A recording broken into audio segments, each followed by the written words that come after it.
punish me, never to be seen. To a place where the air's always filled with screams. So hot that the land only grows weeds. A place filled with demons and ghosts, tumbleweeds. Betrayed by some comrades at too brute. I'ma get you all back. It's not if, no it's when.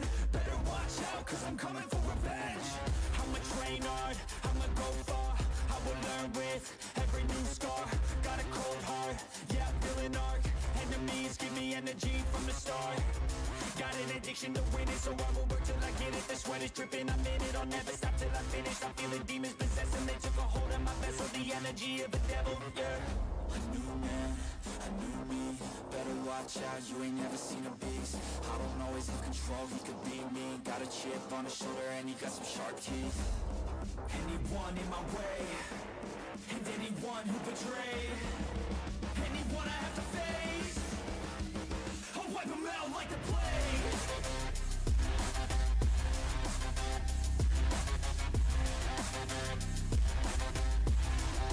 Yeah.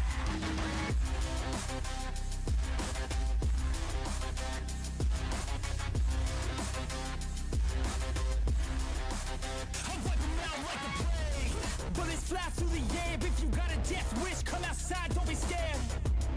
Yeah, I'm more than prepared. I've been prepping for this day and now it's finally here. Better watch out, cause I'm back now. New and improved, head filled with no doubts. They let the beast out, I let them feast now. I will be at the top, can't keep me down. A new man, a new me. Better watch out, you ain't never seen a beast. I don't always have control, he could be me. Got a chip on his shoulder and he got some sharp teeth. Anyone in my way, and anyone who betrayed, anyone I have to face, I'll wipe them out like the plague.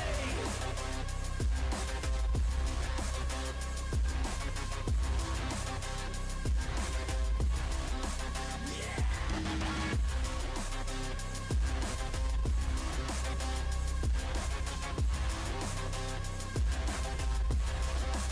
I'll wipe them out like the plague.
Un 2 1, 2, 1, 2.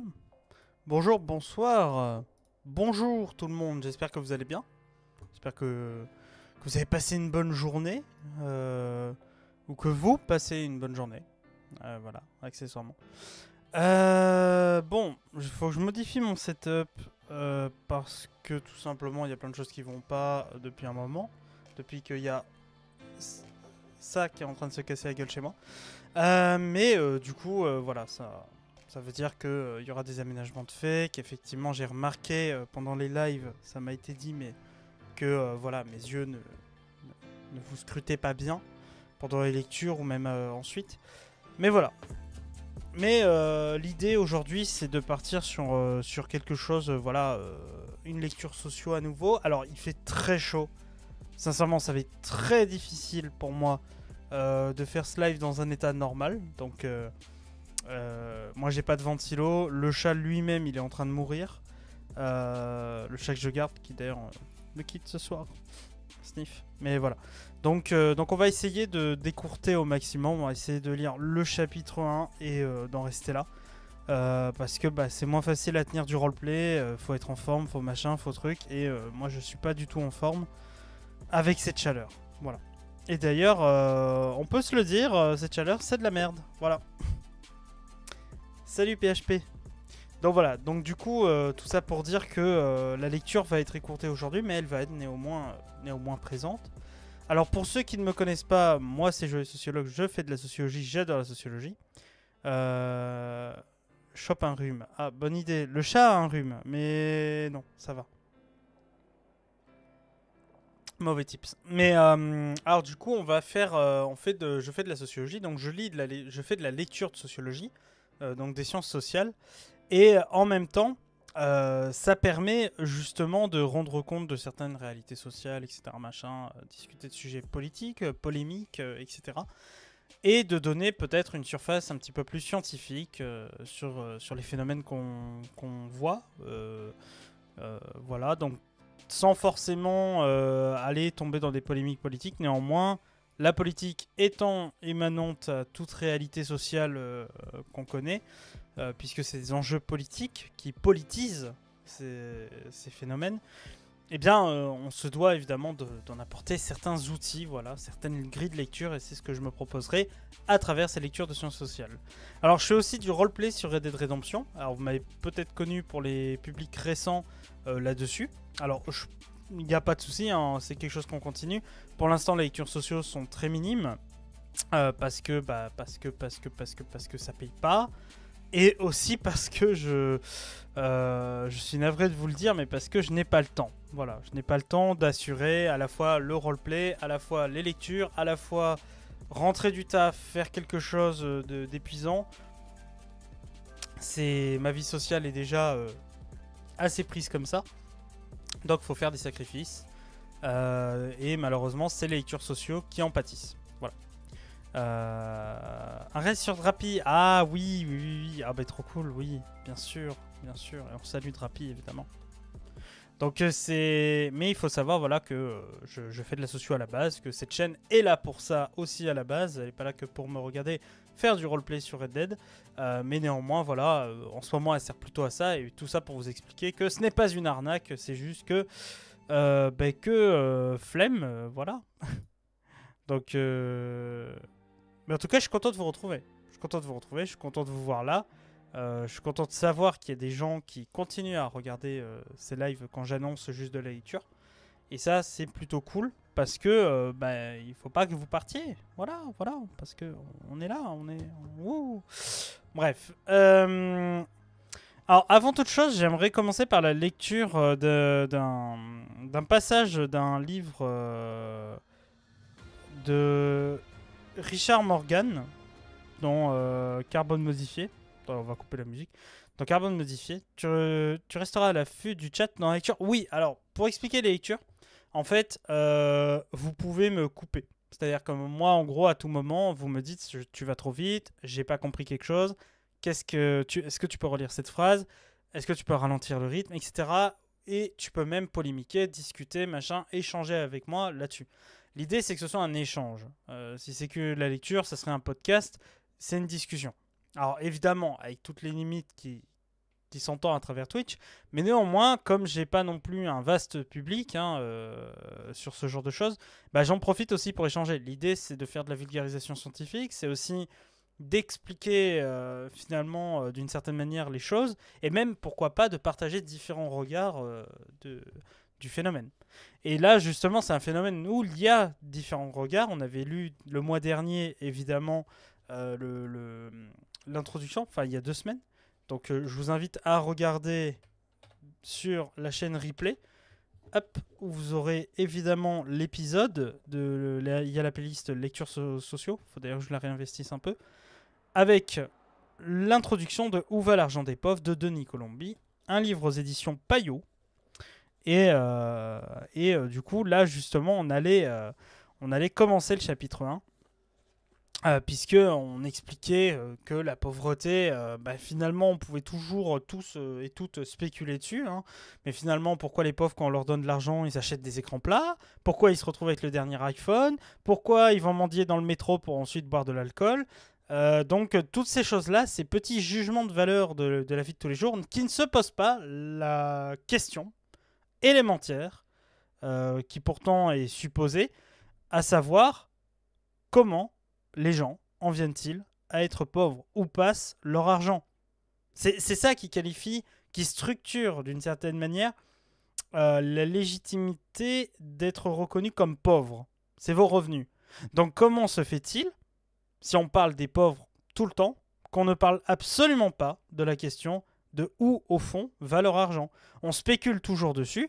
Le RSA, nanana, machin, y a de l'évasion, je ne sais quoi. Hein, apparemment, l'évasion fiscale, c'est les pauvres. Mais jamais, au grand jamais, on ne pose la question de où va cet argent. Et ça, c'est une question que Denis Colombi s'est intéressé. Alors, pour rappel, Denis Colombi, il est sociologue, il enseigne en sciences économiques et sociales au lycée, et il est l'auteur du blog sociologique Une heure de peine. Voilà, où il y a déjà des amis à moi qui ont écrit des articles dessus. Donc c'est quelqu'un qui est assez investi dans le milieu de la sociologie. Et là, il a pris une thèse. Il a fait une thèse sur ce sujet de socio-économie à travers la question justement de l'argent des pauvres. Et ça a l'air vraiment pas mal. Et bien sûr.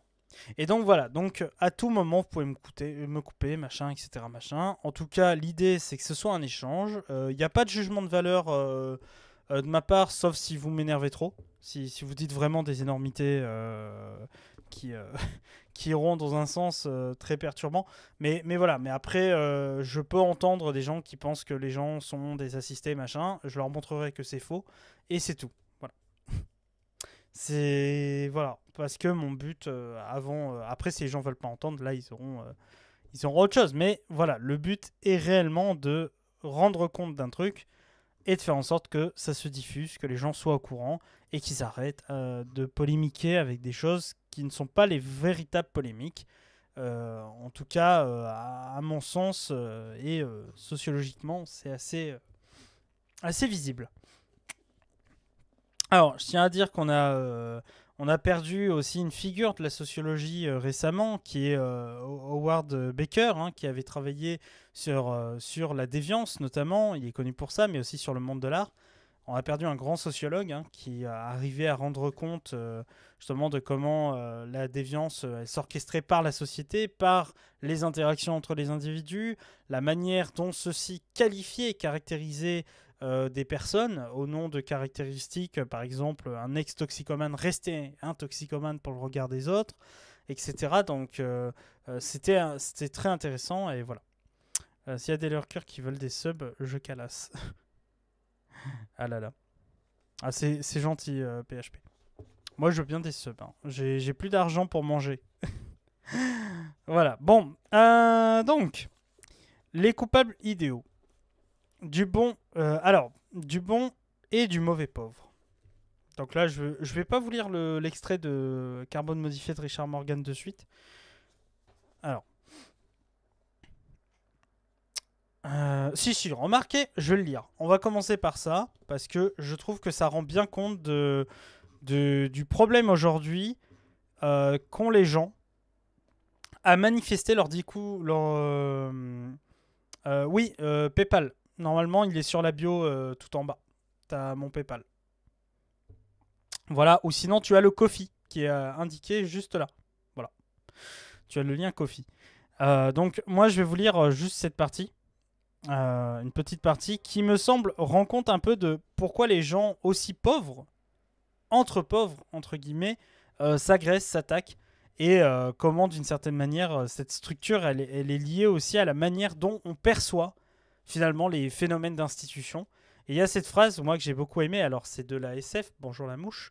C'est de la SF. Mais néanmoins, j'ai beaucoup apprécié ce texte. D'ailleurs, dans la vidéo de Nexus 6, on la retrouve. Si vous ne connaissez pas la chaîne Nexus 6, c'est une chronique de science-fiction sur YouTube. Allez voir, c'est génial. Mais, grosso modo... Ah, mais merci beaucoup. Merci beaucoup pour le lien, pour le don. Merci énormément. Ça fait grave plaisir. Voilà. C'est... Ça fait très très plaisir. D'ailleurs, je sais toujours pas sur Ko-fi où est-ce que je vois.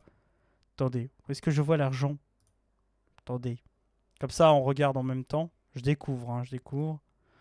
Ok. Ta ta ta ta ta ta ta ta ta ta. Ça c'est fait. Alors, notification. Ah, mais j'ai eu même des dons l'autre jour, mais j'avais pas vu. Oh, merci beaucoup. Merci pour les 20 balles. Merci énormément. Il faut que j'arrive à mettre en lien. Mais je crois que j'ai. Attendez, je crois que j'ai un truc comme ça. Ah, merci beaucoup. Même Solaris 12 balles. Oh, incroyable. Vous êtes incroyable.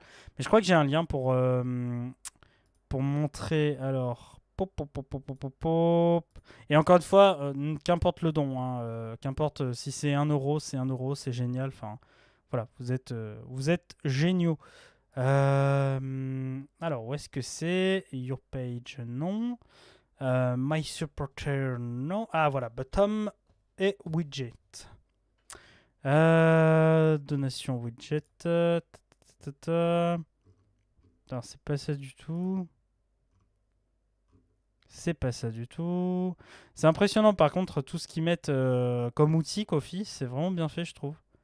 Support Ko-fi image.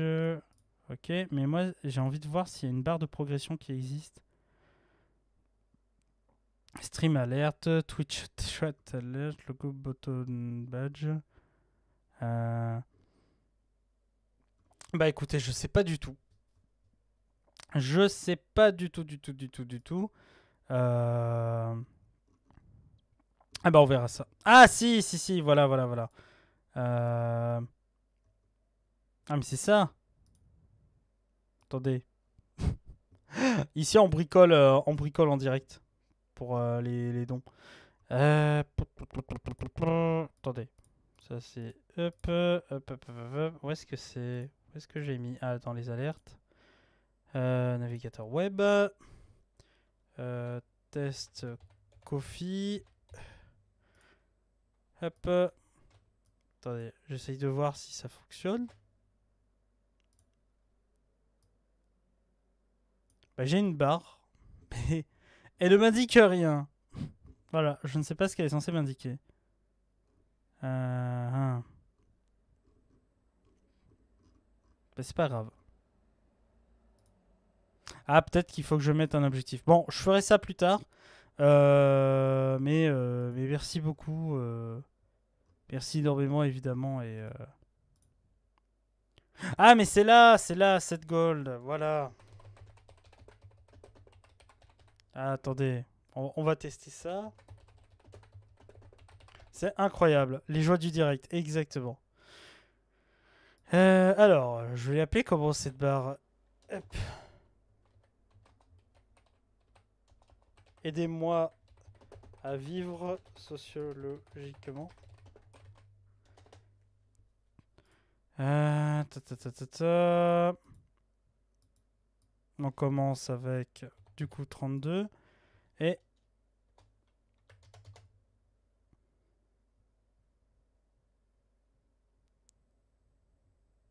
c'est quoi ça?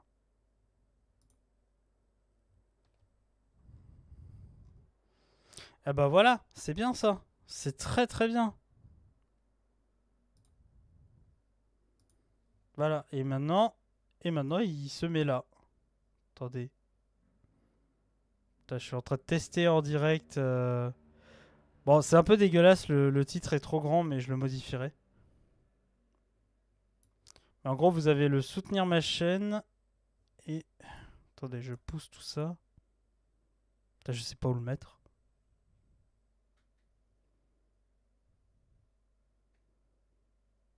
Bon, en vrai, est-ce qu'on en a besoin? Plus c'est un pourcentage. Bon, je verrai ça plus tard. Allez, tu disparais. Voilà. Mais merci énormément en tout cas, ça fait grave plaisir, évidemment. Donc, on va reprendre la lecture.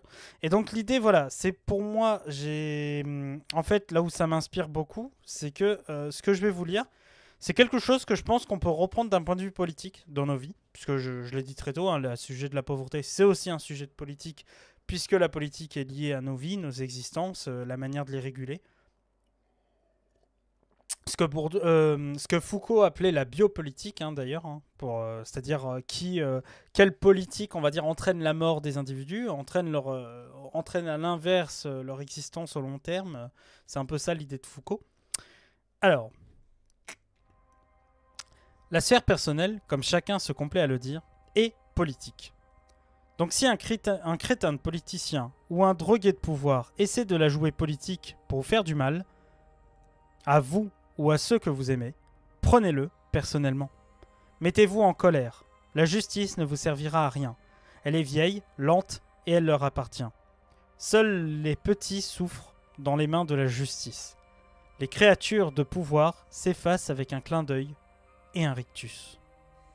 Si vous voulez la justice, vous devez la leur arracher. Considérez que l'affaire est personnelle. Faites autant de dégâts que possible. Faites passer votre message. Ainsi, vous aurez plus de chances d'être pris au sérieux la prochaine fois, ou d'être considéré comme dangereux. Et ne vous trompez pas, être pris au sérieux, être considéré comme dangereux, est la seule différence, à leurs yeux, entre les joueurs et les petits. Ils passeront des marchés avec des joueurs. Ils liquideront les petits. Et vous verrez, ils enroberont votre liquidation, votre déménagement, votre torture, votre exécution brutale de la pire justification qui soit. Les affaires sont les affaires. Tout ça est politique. C'est ainsi que tourne le monde. La vie est dure et n'y voyez rien de personnel. Qu'ils aillent se faire mettre. Rendez l'affaire personnelle. Quel Christ Falconer. Tout ce que je savais, tout ce que je devrais déjà savoir, volume 2. On lira bien entendu, je prépare ça d'ailleurs, cet ouvrage, Altered Carbon, peut-être en entier, parce que bon Dieu que j'ai envie de vous présenter du cyberpunk à la fois en lecture et à la fois en jeu, puisque j'ai le jeu de Cyberpunk 2077 que j'aimerais bien faire un let's play. Donc de temps en temps le soir où j'ai des insomnies, tout simplement. Donc voilà, donc sachez-le, Carbone modifié, ça existe. Chez toutes les bonnes librairies. N'allez pas voir la série ou allez la voir, mais sachez qu'elle est très en dessous du vrai scénario du livre, qui est beaucoup plus passionnant, anticapitaliste et intéressant qu'il n'y paraît. Mais bref, passons maintenant à la lecture, et à une lecture qui n'est pas des moindres, puisque c'est de la sociologie. Ouais, non mais l'intrigue principale déjà n'existe pas entre sa sœur et lui. Il n'a pas de sœur, Takeshi Kovacs. Enfin bref, on va pas en parler maintenant, mais sache que la série est beaucoup moins intéressante que le livre. Le livre est vraiment intéressant, il y a des bons retournements de situation, il y a des bons trucs.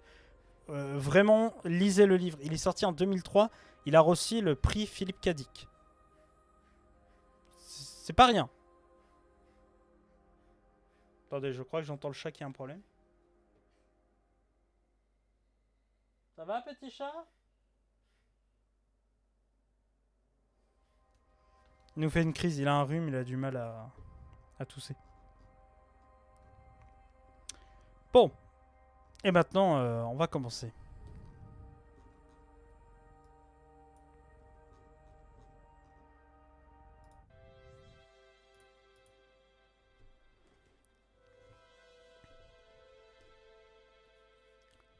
Les coupables idéaux. du bon et du mauvais pauvre. En décembre 2015, le conseil départemental des Bouches-du-Rhône prenait la décision de verser la prime de Noël des allocataires du RSA sous forme de bons d'achat de jouets de 50 €, un par enfant de moins de 12 ans. Pourquoi ne plus se contenter de faire un virement comme les années précédentes? Car la prime n'était pas forcément utilisée pour l'enfant, expliquait alors Marine Bustorino, déléguée de l'insertion sociale et professionnelle et responsable de cette décision. Scandale! Des parents se paieraient du bon temps avec l'argent que l'État destinait à leur enfant. On voit déjà les billets généreusement distribués être échangés contre des bouteilles d'alcool, des cartouches de tabac ou pire encore, des jeux d'argent ou de la drogue. Les Thénardier, détournant l'argent envoyé à Cosette par sa mère, ne sont pas loin. Ce profil, sa déclinaison moderne des couples qui ne font des enfants que pour toucher les allocations familiales et vivre sur le dos des honnêtes Français travailleurs, déjà en 1991, Jacques Chirac agitait la menace d'une famille avec un père de famille, 3 ou 4 épouses et une vingtaine de gosses, et qui gagne 50 000 francs de prestations sociales sans naturellement travailler. Avec des accents anti-immigration et volontiers racistes. Si l'on s'en tient à ces images, la décision peut sembler de bon sens, contre le mésusage de la part des parents peu scrupuleux ou carrément immoraux. L'État doit se faire le défenseur des plus faibles et contraindre l'usage des versements au bien-être et à la joie des enfants. Qui s'en plaindra? Ceux qui protestaient sont sans doute ceux dont la conscience n'est pas entièrement tranquille. Salut, il fait super chaud, White, c'est horrible. On est en train de lire un ouvrage de Denis Colombi, on fait de la socio, qui s'appelle « Où va l'argent des pauvres ?», qui est un ouvrage hyper intéressant justement et qui parle justement de la question de la pauvreté et de comment celle-ci, en réalité, même si on n'interroge jamais, enfin, on interroge souvent avec des faits divers. Oui, finalement, avec l'argent de la rentrée scolaire, ils vont acheter des écrans plasma, etc. On ne s'interroge jamais de où va l'argent réellement des pauvres. Et bien loin des polémiques, Denis Colombi a fait une étude dessus et il y répond. Et de manière assez intéressante. Les considérations morales sont au fondement de ce type de décision. Beaucoup plus, en tout cas, que le souci d'efficacité. L'image de pauvre, affreux, sale et méchant, pour reprendre le titre du film classique d'Ettore Scola, justifie que l'on s'emploie activement à les contrôler. En gros, on contrôle les pauvres parce que c'est normal. C'est eux qui ont des aides. La proposition mise en œuvre par le conseil départemental n'est du reste pas nouvelle. Au contraire, elle revient régulièrement dans les débats français. Pourquoi ne pas verser certaines, voire toutes les aides sociales en nature plutôt qu'en numéraire? En gros, on va verser directement des bons d'achat plutôt que de vous donner l'argent sur votre compte bancaire. Après tout, cela existe déjà dans certains pays. Aux États-Unis, le symbole de la pauvreté n'est pas le RSA, mais le food stamps. Oui, je sais, vous adorez mon accent.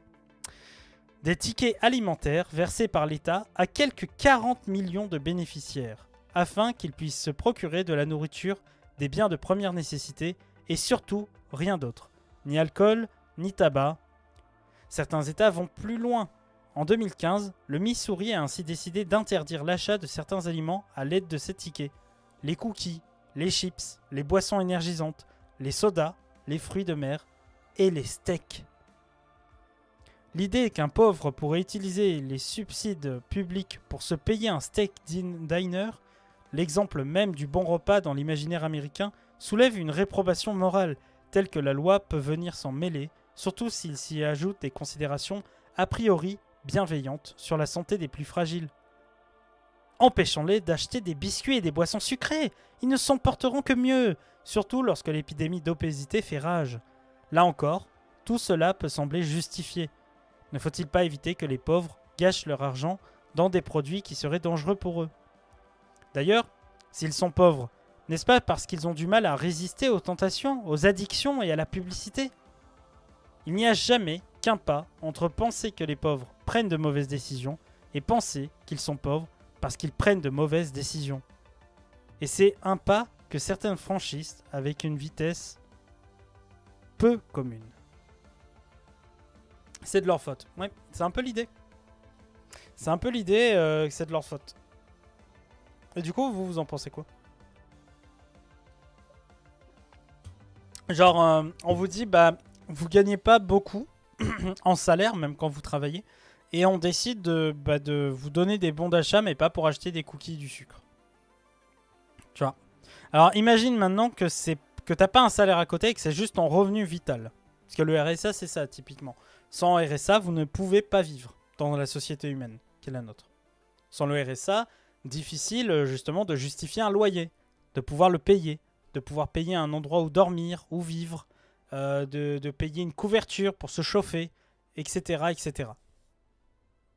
Bref, sans argent, bah, vous retrouvez comme le SDF à qui on demande tout simplement d'aller à l'ombre l'été pour éviter de mourir de déshydratation, alors qu'il ne peut pas se payer une bouteille d'eau.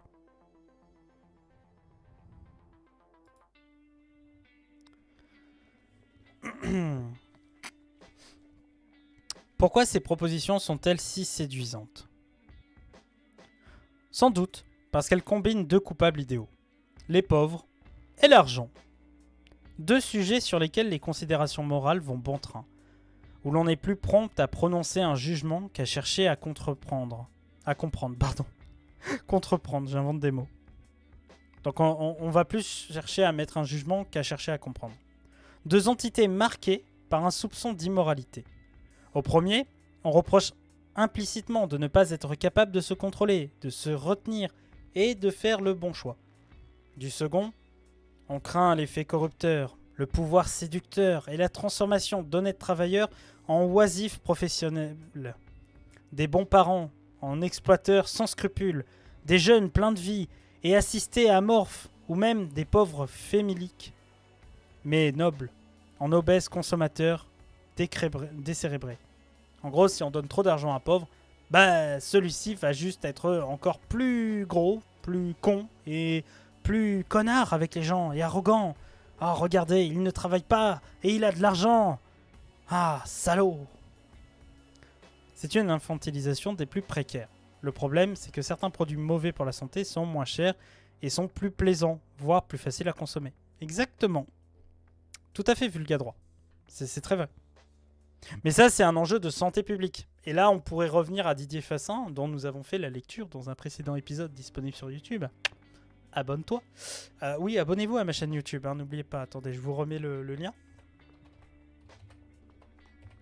Car, figurez-vous que le problème de la santé publique, c'est finalement qu'il n'y a pas de problème. Que le problème, c'est les choix personnels des individus. C'est leur responsabilité.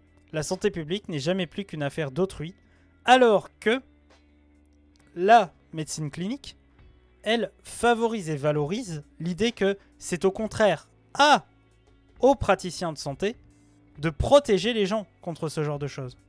Vous voyez la différence? Donc quand vous avez un scandale de santé publique comme l'amiante, il devient un enjeu qui peut être traité soit santé publique, prévention, soit santé médicale clinique, on enlève toute l'amiante dans tous les bâtiments. Bordel. Donc c'est là où vous avez deux manières de traiter médicalement la chose qui s'affrontent. Une responsabilise, alors qu'elle prend le terme de public, responsabilise les individus sur finalement le cadre dans lequel elles sont, en termes de santé. Et l'autre, finalement, préfère justement se dire que on va plutôt procéder avec notre mission principale, à savoir faire en sorte que les gens aient les meilleures conditions d'existence durant toute leur vie. Ce qui ne veut pas dire que les deux points de vue sont totalement mauvais, hein, mais voilà.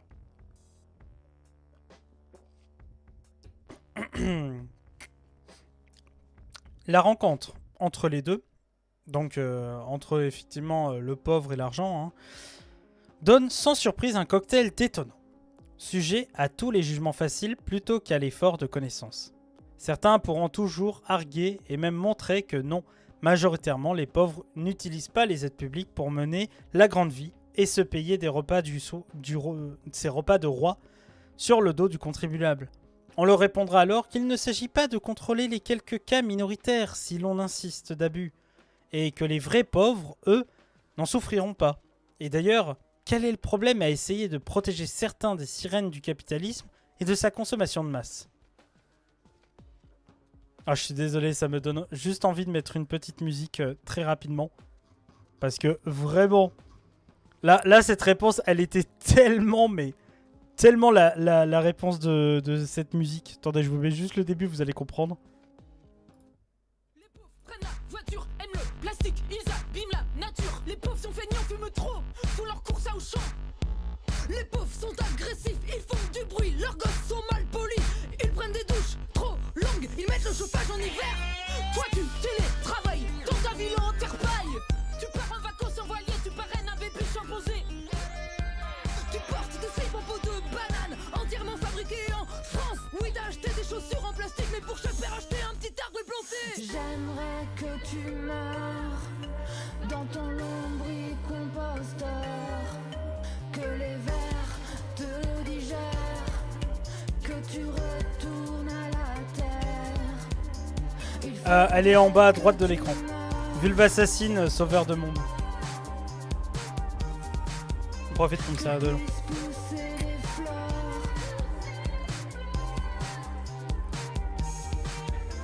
T'as planté un arbre, hein, tu veux une médaille, hein. Quand ton pauvre utilise une paille, tu en fais tout un foin. Tu préfères boire dans des nouilles. T'es responsable, éco-transition c'est total. Parfois tu rentres, tu cries, c'est pas Versailles. Ici, t'as pas la lumière à tous les étages.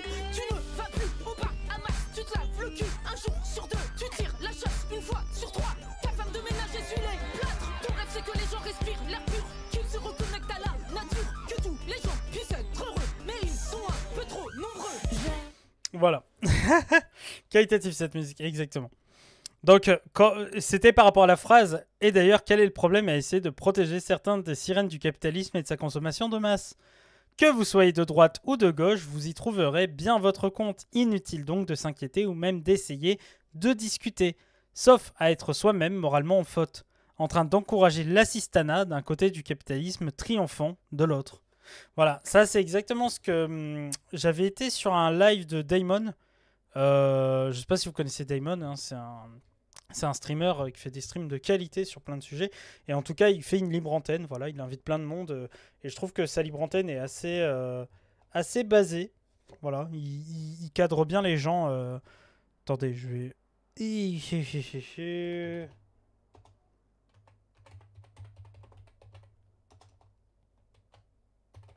Essayer de lui rendre hommage. Non, c'est pas celui-là.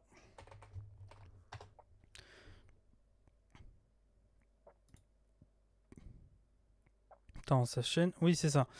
Hop, je savais plus comment il l'écrivait.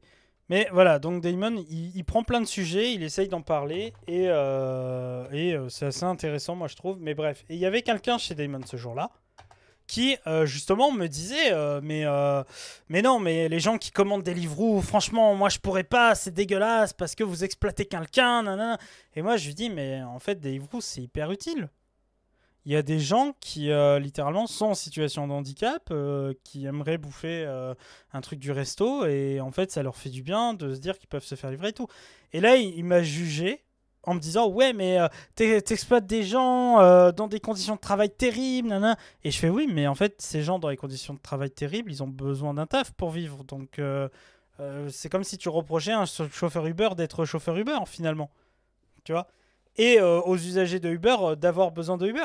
Genre, le problème, c'est peut-être les structures qu'il y a autour et pas les individus qui utilisent ça, en fait. Et de toute façon, dans chaque bonheur se cache une vérité catastrophique. Exactement, White, là-dessus, on est totalement d'accord. Genre, regarde le système dans lequel on vit. Ce bureau que j'ai là, voilà, ce bureau-là, eh ben, figurez-vous tout simplement qu'il a été fabriqué dans des conditions de travail horribles.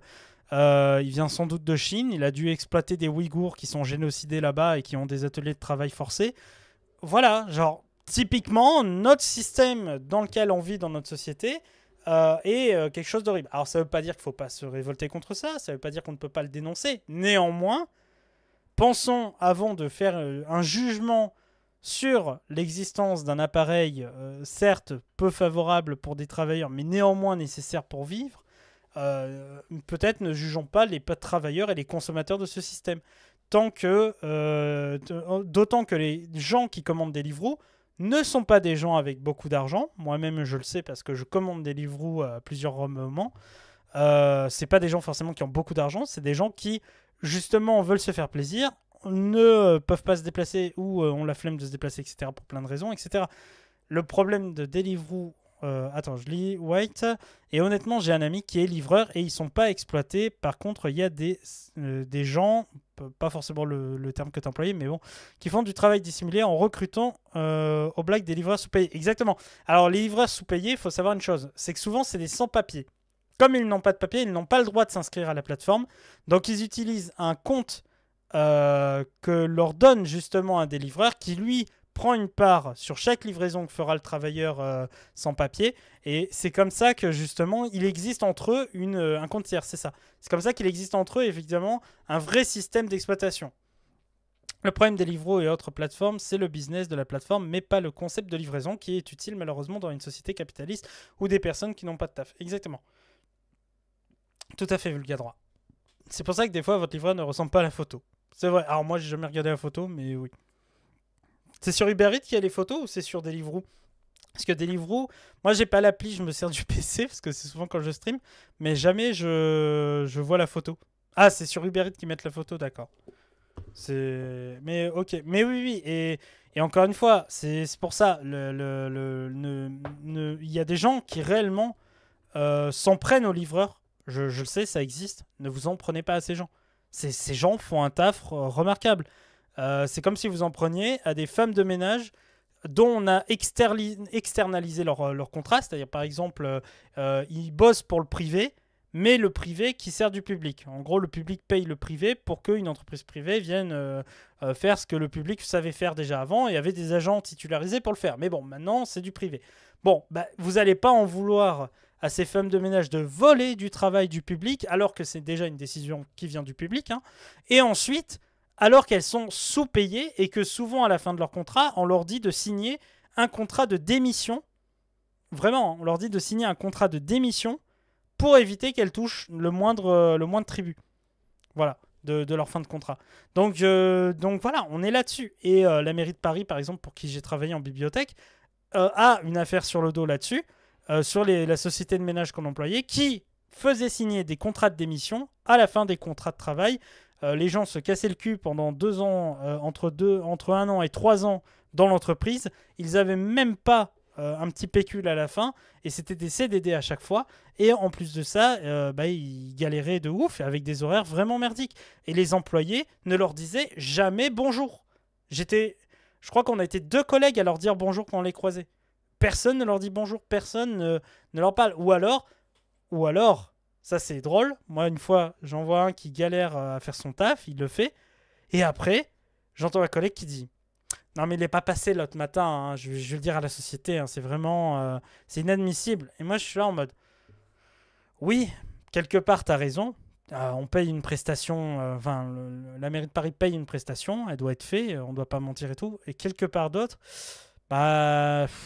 on sait que l'entreprise en question fait de l'abus de ouf. Donc, c'est peut-être pas sa faute à lui, en fait. Mais bon, voilà. Mais tout ça pour dire qu'on vit dans une saucisse capitaliste et que, évidemment, les travailleurs pauvres sont une réalité face à laquelle il faut malheureusement... il faut heureusement aussi, hein, quelque part, mesurer nos propos. N'oubliez pas que on est tous et toutes exploités, pas de la même manière, mais on l'est tous plus ou moins. Et il y a des choses à changer, mais que c'est toujours facile de s'attaquer à quelqu'un qui a une condition sociale inférieure à la sienne. Voilà. Donc, alors, suspect numéro 1, du coup, parce qu'on a parlé des 2 cas de suspicion, hein, le suspect c'est le pauvre, et en plus il a de l'argent. Donc le suspect numéro 1, c'est le pauvre. Les pauvres. Alors, les aider, oui, mais tout le monde, ou peu s'en faut, s'accorde sur l'idée qu'il est bon d'aider les pauvres. Là-dessus, normalement, tout le monde est plutôt d'accord. Il y a un type qui n'a pas d'argent dans la rue, qui a l'air pas bien, qui est en train de crever. Vous avez envie de l'aider. Ça ne veut pas dire que vous allez lui donner de l'argent, mais si quelqu'un est en train de mourir sur vos yeux, je pense quand même que vous allez l'aider.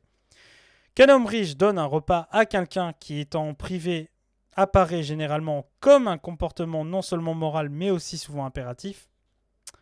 Voilà, donc quand il y a un homme riche, effectivement, il peut donner à quelqu'un qu'il faille venir en aide aux plus démunis et protéger les plus faibles fait l'objet d'un assez large consensus. Voilà. C'est comme ça, on est des êtres humains. Même si beaucoup arrivent à réduire leur empathie, on a de l'empathie, on n'a pas envie que... voilà, si vous avez quelqu'un qui va se jeter d'un pont devant vous, je pense que vous avez envie de le sauver. Accessoirement. Pourtant, quand vient l'heure de l'action, les choses se compliquent. Bon, vous avez envie, mais... c'est le mais inattendu. Ce n'est pas simplement qu'il est impossible de faire la charité à chaque sollicitation de quelques malheureux ou malheureuses croisés dans la rue. Même au plan politique, les propositions sont bien souvent punitives. Comme si, en même temps que l'on vient en aide aux plus démunis, il fallait leur faire payer leur situation. Plus encore, les réactions face à la pauvreté peuvent être extrêmement violentes. Alors moi, je suis allé hier au magasin faire des courses. Enfin, faire des courses, j'ai acheté une boîte de Kleenex. Merci, joli sociologue. Avec tout ce qui me reste de monnaie. Et n'oubliez pas de donner sur Ko-fi. Bref, et là, littéralement, je vois un type qui habituellement fait la manche devant le magasin. Et là, je vois une vieille qui le regarde et fait « Mais faut pas rester là, hein. Faut pas rester comme ça dans cette situation, mon bon monsieur. Si vous restez là toute la journée aussi, vous pouvez pas vous plaindre d'être pauvre, hein. » Et je me retourne, je me dis « Mais elle lui a vraiment dit ça ?» Et là, je la vois, elle fait « Bon, allez, à demain, hein. » Et elle se part. Et je suis juste là, mais... En mode, mais en plus, tu le connais? Mais espèce de connasse. Tu vois, genre, c'est une habituée qui passe là. Elle lui dit à demain, mais elle vient de lui dire, t'es vraiment une merde. Mais... Ah, mais, oh mon Dieu. Et bon, cette vieille femme, elle avait une canne. Bon, voilà, elle avait l'air de... Elle aussi d'en baver. Mais en fait, je me dis, mais... Oh mon Dieu, mais Ah, mais... Ce tir à balles réelles gratuit, quoi, c'est horrible. C'est horrible, ne faites pas ça. Même si vous en pensez pas moins, ne faites pas ça. Vous ne connaissez pas la vie des gens. Et qui sommes-nous pour dire ce que les gens doivent faire, en fait? C'est terrible. C'est... Non, mais petit chassé dans la canne. Oh là là là là. Donc voilà. Alors, comme si en même temps que l'on vient en aide aux plus pauvres, nana, oui, bon, voilà. Donc, des trucs extrêmement violents. Donc, dès qu'on leur vient en aide, on leur fait comprendre quand même qu'on leur vient en aide. Hein. Oh, hein. Ça va, hein. Tu veux demander quoi en plus, hein.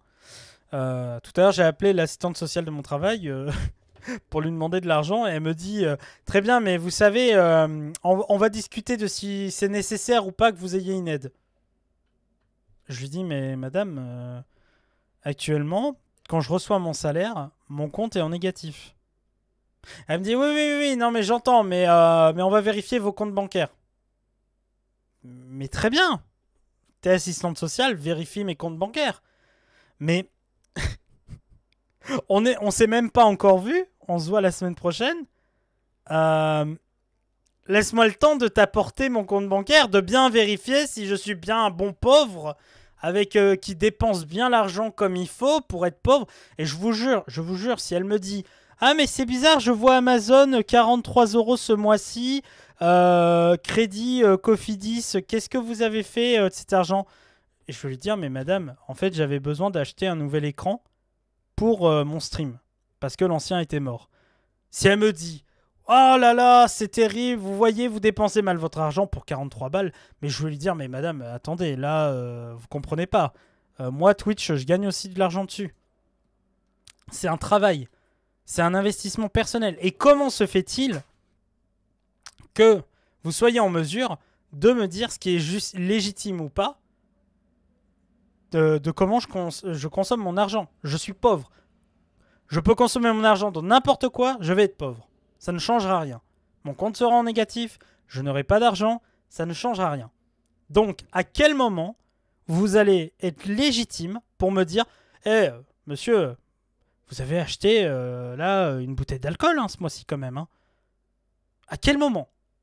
Genre, zéro, nada. Et si elle me dit « Oui, vous avez commandé Deliveroo à telle date. » Oui, merci, mais pourquoi ça ne se justifie pas? C'est de la nourriture? C'est à manger?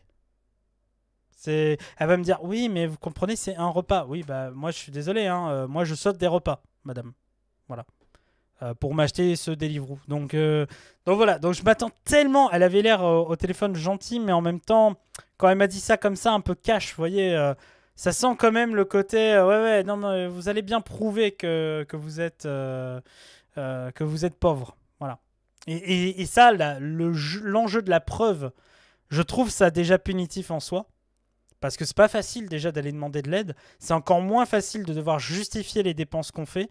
Parce que qui est mieux placé que moi pour savoir de quoi j'ai besoin?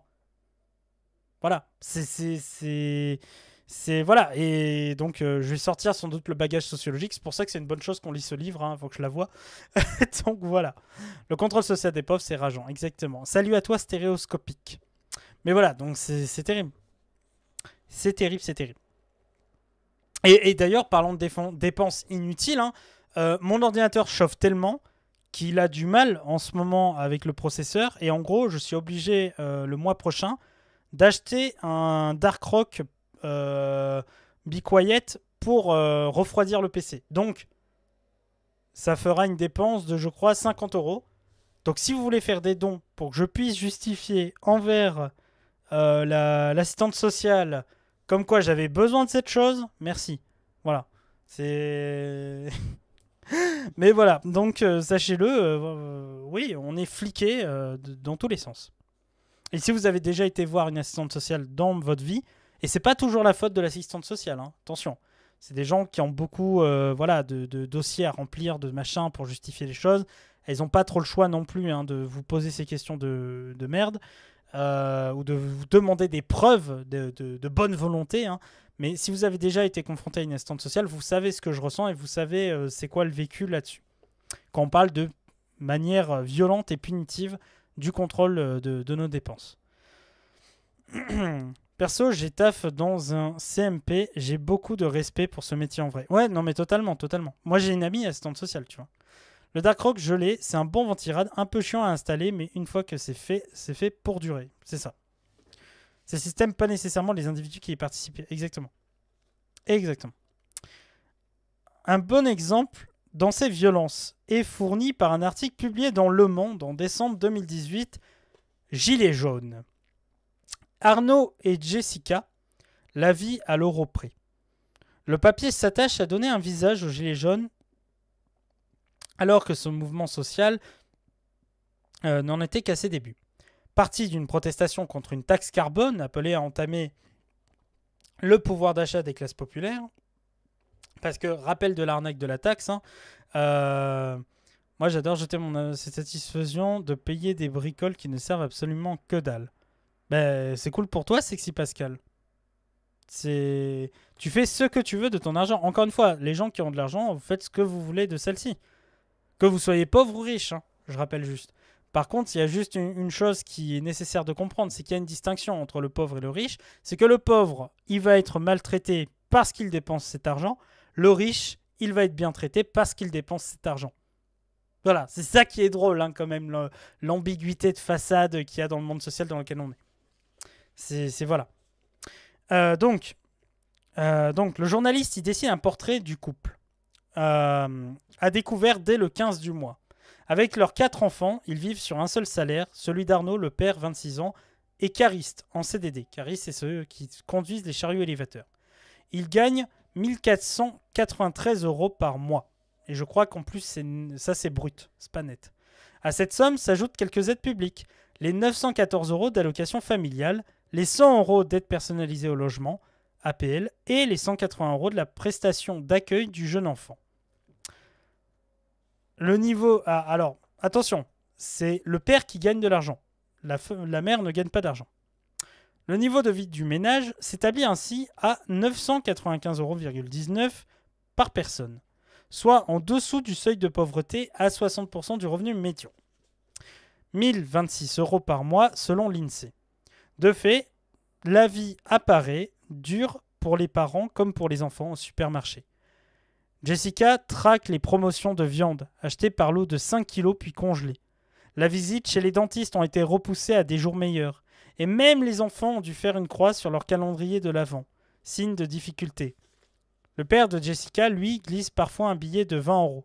Celui-ci venant un peu adoucir les fins de mois difficiles. Bref, rien de très joyeux. Alors c'est hyper drôle, mais rien que ça, c'est ce que j'ai connu étant gosse avec mes parents. J'ai une origine populaire, hein, coucou. Et je pense que vous avez, si vous venez de la même origine sociale que moi, hein, fils d'ouvrier et tout, vous connaissez ça, le coup des 5 kilos de steak haché façon bouchère ou autre congelé dans le congélo. Pas de calendrier de l'Avent, évidemment, parce que c'est une dépense inutile hein, pour les parents. Il vaut mieux mettre cet argent dans les cadeaux que dans les confiseries. Évidemment, c'est des petits trucs qui me viennent comme ça, mais vous voyez, déjà, on a des petits signes. C'est assez marrant. C'est assez marrant. Et évidemment, les grands-parents qui glissent un petit quelque chose, mais que c'est jamais excédant une dizaine d'euros.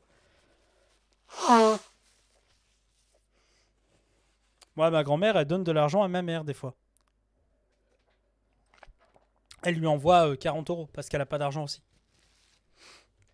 Les moments où tu fais les courses de la semaine pour la famille, 20 € alors que t'es l'aîné, t'inquiète. Ouais, grave. Tellement ça, mais tellement. Alors. Attendez, qu'est-ce qu'il fait le chat? Il est où? La créature? Ah, elle est à la bestiole.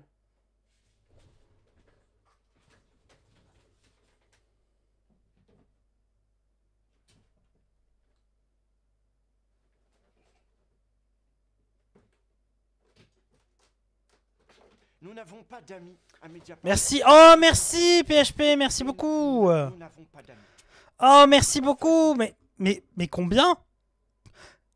Oh, mais merci énormément pour les 7 abonnements. Merci énormément PHP. Oh là là là là, ça fait grave plaisir. Merci, on a atteint les 40, ça fait plaisir. Merci beaucoup. T'inquiète, le reçulement, tout ça. Non, mais j'espère. S'il y a un truc que moi je déteste en tant que personne qui vit dans la précarité, tout ça, malgré ma bourgeoisie culturelle, hein, voilà, j'ai fait des grandes écoles, machin et tout, c'est le fait de piquer du pognon à des gens qui n'en ont pas. Voilà, je suis sur Twitch. Certes, j'ai bien envie que ce soit rémunéré certaines activités que je fais ici, notamment la socio, quand je fais des lectures, parce que ça prend du temps, ça demande voilà, un exercice oral, machin, d'écriture parfois, etc. Mais néanmoins, voilà, moi je le prends vraiment à cœur ça, et je te remercie énormément. Voilà. From the bottom to the top. Merci beaucoup, ça fait grave plaisir. Ça fait zizir, comme on dit. Ah, je plaisante. Mais voilà. Pas de complaisance. C'est incroyable, on a atteint l'objectif. C'est beau ça. D'ailleurs, on est bientôt à 1700 followers, je tiens à vous le dire. On est à 1678 followers. Voilà. Si jamais vous croisez cette émission, même sur le replay de YouTube, je rappelle que cette émission sera en replay sur YouTube, n'hésitez pas évidemment à vous follow cette chaîne. Voilà, qualitative, joyeux sociologue. Bref. Donc. Alors, à Mediapart, pas de complaisance et nous n'avons pas d'amis. Et parfois c'est dur. C'est bon. Pourtant, les réactions à ce portrait ont été à ce point violentes que la journaliste Faustine Vincent s'est sentie obligée de se commenter dans un autre article publié 5 jours plus tard. Elle y raconte un véritable déferlement dans le commentaire et sur les réseaux sociaux. Puis, plus de 1000 commentaires sur le site du Monde et des centaines d'autres sur Twitter et Facebook. Une écrasante majorité, donc ça c'est sur l'article des Gilets jaunes, du couple de Gilets jaunes qui est pauvre, hein. Une écrasante majorité exprime une grande hostilité. Loin de calmer les choses, ce second article donnera lui aussi lieu à une volée de bois vert envers le couple. Indécent, c'est bien le mot à employer, écrit un internaute. Cette révolte des Gilets jaunes est définitivement celle des assistés, ajoute un autre. Le désaccord politique amplifie les griefs et les pris à partie. Qui vit pour la moitié des allocs, mais se plaint de n'en avoir jamais assez? Qui n'a jamais rien fait à l'école? Cariste, tout le monde peut faire ça. En revanche, lui, que peut-il faire d'autre? Et réclame plus de justice sociale alors qu'il s'agit plutôt de vengeance sociale? CF, la fixette sur l'ISF. Voilà. Oui, le point d'exclamation baf tarte n'existe pas encore, effectivement. Par contre, attendez. Je crois que j'avais ça qui fonctionne encore.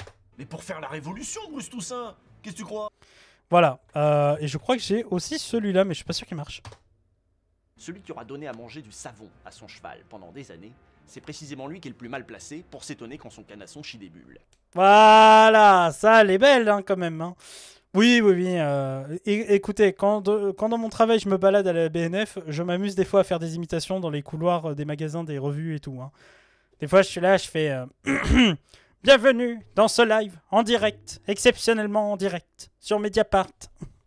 Non, j'arrive plus trop à le faire. Ça fait un moment que je l'ai pas fait. Voilà. Celui que j'arriverai jamais à faire, c'est Jean-Luc Mélenchon. Impossible. C'est impossible à faire, vraiment. Moi, je sais pas, même Usul, il a du mal. Tu sais, Mes amis, ce soir, l'opprobre est jeté sur le capital, alors que le pauvre n'est que le résigné du socialisme. Ah non, c'est l'inverse plutôt. Bref. Faut le faire mieux, effectivement. Par contre, je peux faire l'abbé Pierre. Hein. Mais c'est pas possible, ça. Tous ceux qui ont pris le plat dans l'assiette et qui ont laissé le plat des autres vide et qui ont dit, nous qui avons des loutres, on est pour la loutrerie. Non, voilà. J'aime, faut vraiment chercher la voix du fond de la gorge, c'est clair. Pourquoi ces réactions? Pourquoi cette violence? Parce que le couple en question ne paraît pas assez pauvre, ou pas vraiment pauvre aux yeux d'une partie des lecteurs. La mère ne travaille pas, qu'importe que ce soit pour éviter les frais de garde des enfants. De véritables pauvres ne pourraient se permettre cette oisiveté. Une sortie au McDo, un signe extérieur de richesse qui rend toute plainte irrecevable. Des vêtements de marque pour faire plaisir aux enfants, un luxe que d'authentiques miséreux ne sauraient se permettre. Même avoir des enfants semble une exagération aux yeux de certains. Quand on n'est pas capable de faire vivre plusieurs enfants, on ne les crée pas, peut-on lire dans les commentaires. Bref, ce sont tout à la fois de faux pauvres qui se plaignent alors que leur situation n'est pas si dramatique et de mauvais pauvres qui ne font pas assez d'efforts pour s'en sortir.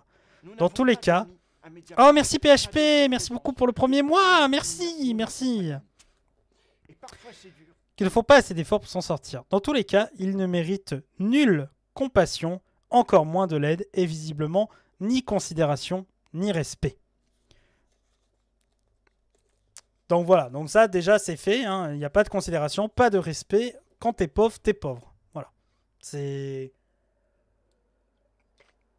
T'aurais pu un minimum te bouger à l'école, travailler, etc. Voilà. C'est moi j'avais vu ça aussi pour pour des gens en fait qui voilà avaient pas forcément une situation très élogieuse. Attendez, il faut que je valide l'objectif. Qu'est-ce qu'il me fait? Pas des situations très élogieuses et à qui on disait oui mais en fait le problème c'est que justement en fait, cette personne n'a pas travaillé à l'école, donc tu vas finir comme lui. Voilà. Désolé, je rajoute un autre objectif à la con. Comme ça, la barre n'est jamais remplie. C'est de la triche. Et oui, joyeux sociologue. Non, par contre, c'est gentil parce que même si Amazon prend 50%, j'ai pas eu de paiement ce mois-ci, donc ça veut dire que théoriquement, ouais, là, je devrais recevoir avec aujourd'hui peut-être 60 € le mois prochain. Peut-être. C'est pas sûr. Parce que j'ai l'impression qu'Amazon échelonne pas mal son truc. Mais bon. Donc, voilà. Mais bon. On revient sur nos petits trucs. Évidemment.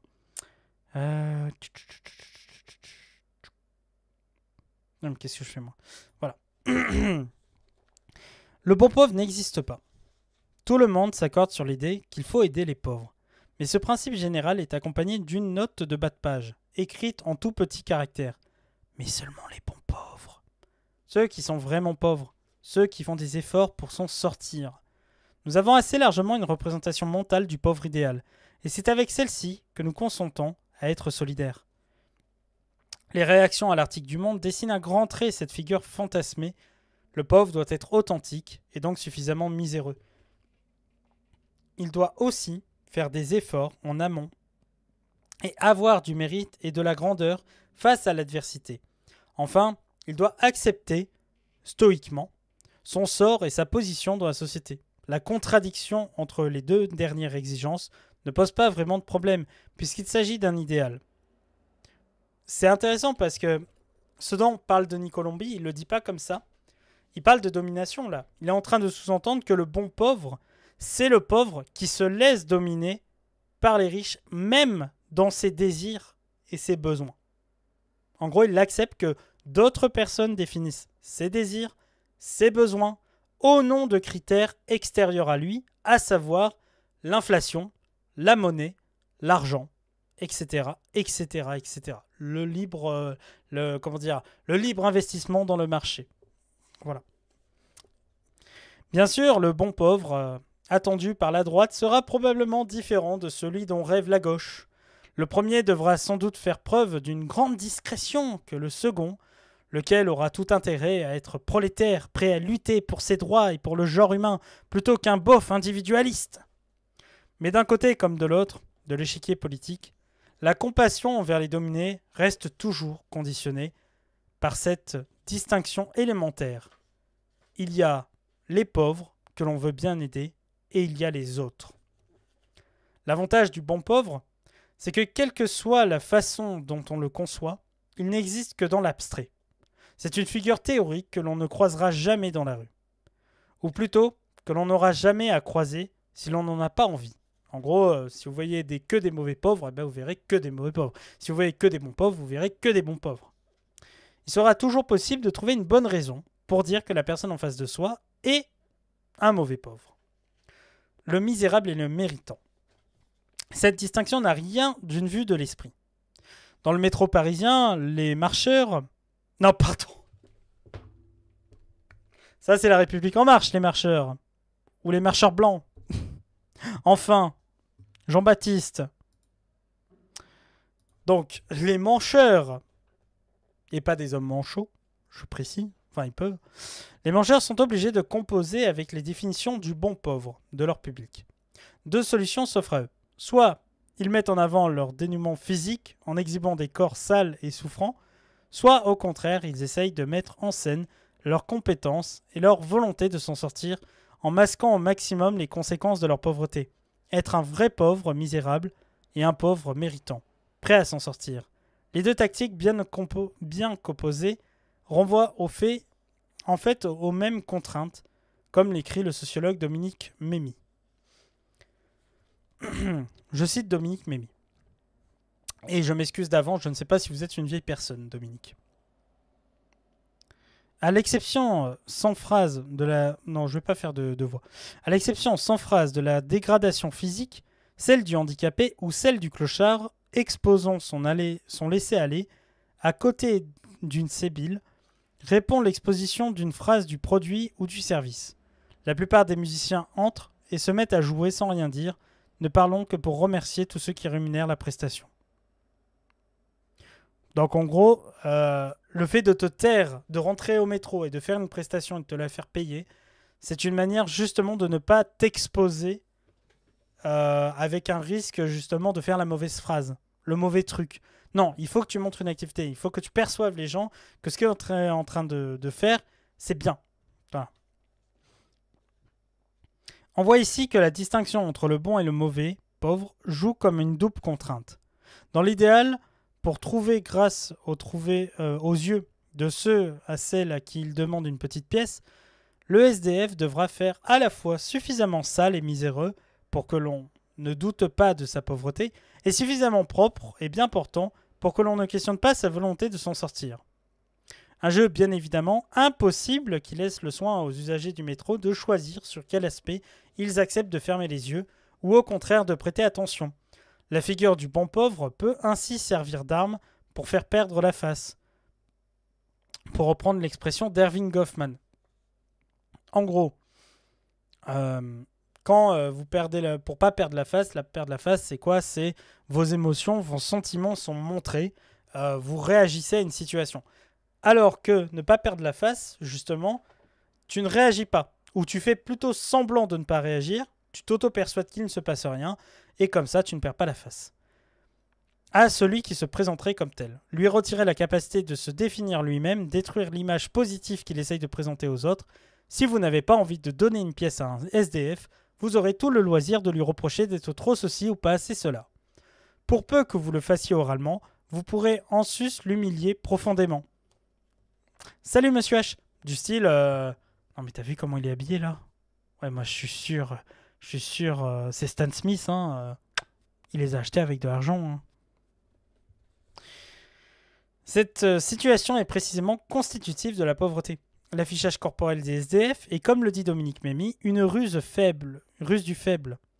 Certes, ils jouent avec les attentes des voyageurs pour obtenir quelque chose, mais ils ne sont à aucun moment en position de force. Au contraire, ils sont tout entiers, définis par le regard des autres, incapables de le contrôler vraiment, et contraints de faire ce que l'on attend d'eux, sans certitude qu'ils y parviendront. Leur identité ne leur appartient pas vraiment, et ils se trouvent entièrement dépendants des autres, non seulement pour obtenir de quoi survivre, mais aussi pour exister en tant qu'individus. Diviser pour ne pas aider. Ah, ça c'est là où on en vient à ma petite citation au début de ce live de Altered Carbone. La figure du bon pauvre permet de faire plus fort encore, ne jamais aider les pauvres tout en se réclamant d'eux. Pour s'en convaincre, il suffit de regarder l'attitude du Rassemblement National, ex-Front National, sur cette question. Ce parti peut régulièrement appeler à ce que le pouvoir public vienne en aide aux pauvres français, notamment aux SDF, mais seulement lorsqu'il s'agit de critiquer l'aide apportée aux réfugiés ou de rejeter l'immigration. Lorsqu'ils arrivent au pouvoir, dans les mairies, ils se montrent au contraire d'une considérable dureté avec ces mêmes pauvres, suppression de la gratuité des cantines scolaires ou augmentation de leurs coûts pour les familles les plus précaires, suppression également des budgets alloués au secours populaire ou à d'autres associations d'aide aux démunis, lenteur à se conformer aux obligations en matière de logements sociaux, etc. Les communes en question ne brillent assurément pas de leur politique sociale. Aussi longtemps que les pauvres restent une figure idéale, française et blanche qui plus est, le Rassemblement National veut bien être de leur côté. Mais dès qu'il faut agir véritablement, il trouvera toutes les raisons du monde pour ne pas le faire. Ainsi, les parents au RSA, et dont l'un est sans emploi, seront supposés devoir venir chercher leur enfant à l'école plus tôt que de le laisser à la cantine, et qu'importe leur démarche pour trouver un emploi.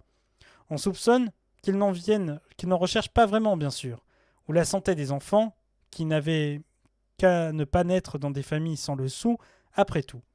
Venir en aide aux pauvres, oui, mais pas aux immigrés et à leurs descendants supposés, ni aux assistés, ni aux chômeurs, au final, sans doute à personne. Ça, c'est vrai. Quand il y a eu les votes à l'Assemblée, petit coup politique, notamment contre l'inflation, etc., le Rassemblement National n'a pas voté. Ils ont refusé de voter. Quand il y a eu l'augmentation du SMIC, proposée par notamment la LFI, mais pas seulement, ça a été refusé par le Rassemblement National, qui a décidé de voter contre l'augmentation du SMIC. Voilà, on en est là. Mais ça me rappelle, attendez, un petit truc.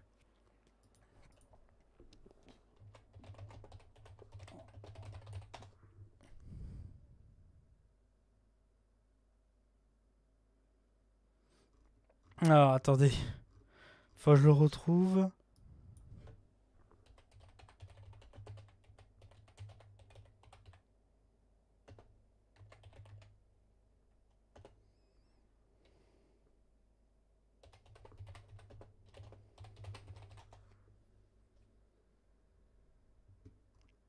Ah, je le trouve plus.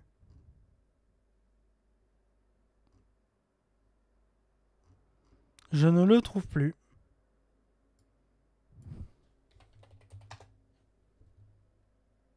Ah, voilà. Quel service public? Voilà. Ça c'est un exemple typique. Attendez, je vous mets le truc.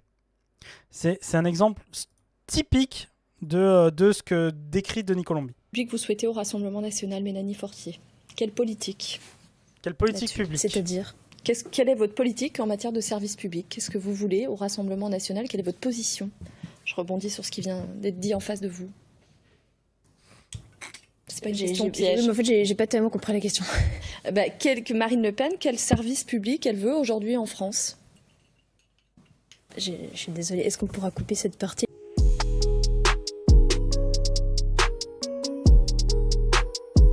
Voilà. C'est un exemple, hein. J'ai pas posé le sujet mieux. Non, mais c'est vrai, mais en même temps, c'est pas et c'est pas la seule en fait. C'est ça qui est intéressant à observer, c'est que le RN a du mal là-dessus, quoi. Mais c'est normal, c'est parce que ils ne sont pas, c'est pas leur principal objectif, quoi. C'est pas leur objectif de vraiment faire du social, de toute façon. Bardella, il a été, l'autre jour un petit peu mis en difficulté parce qu'il disait, je sais plus, je crois qu'il parlait d'augmenter la sécurité, je sais plus sur quoi, et il dit je le fais demain, c'est chiffré, on lui dit d'accord, quel chiffre? Il est pas capable de le dire. Et il est pas capable de le dire, et du coup on lui dit oui, non mais il me dit non mais déjà il faut qu'on soit élu, oui mais quel chiffre? Enfin voilà. C'est... J'ai vraiment pas Mais voilà. compris cette Des question. J'ai pas préparé, je suis désolée. Mais est-ce qu'on pourra couper cette partie? L'immigration. Il y avait celle-là aussi. Comment résoudre cette équation de moins en moins d'argent pour les collectivités locales et une demande de plus en plus forte de services publics ou de services à la population au sens large? En économisant sur des... Sur quoi, justement?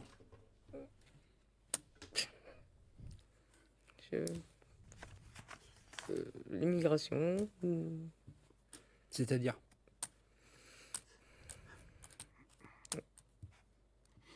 Florian Chauss? J'ai pas préparé, je suis désolée.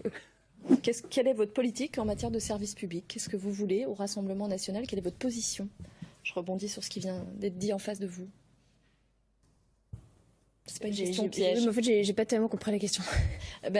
Marine Le Pen, quel service public? Mais c'est vrai, en fait, il n'y a pas de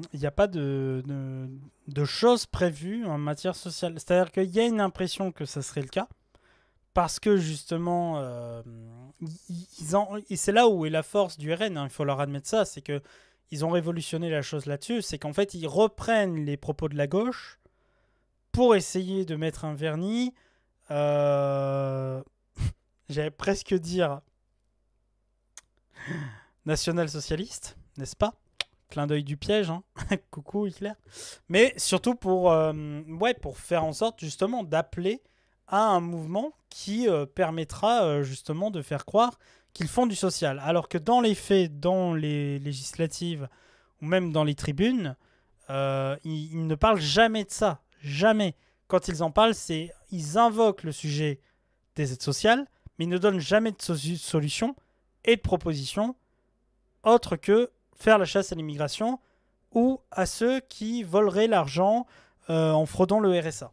Voilà, ce qui représente encore une fois 1% des cas, les fraudes. Et encore, dans les fraudes, vous comptez aussi les fraudes venant d'entreprises. Donc ça, c'est les usagers du RSA eux-mêmes, c'est très très rare et je crois que ça se compte même pas en termes de quelques milliers. Donc voilà. À voir.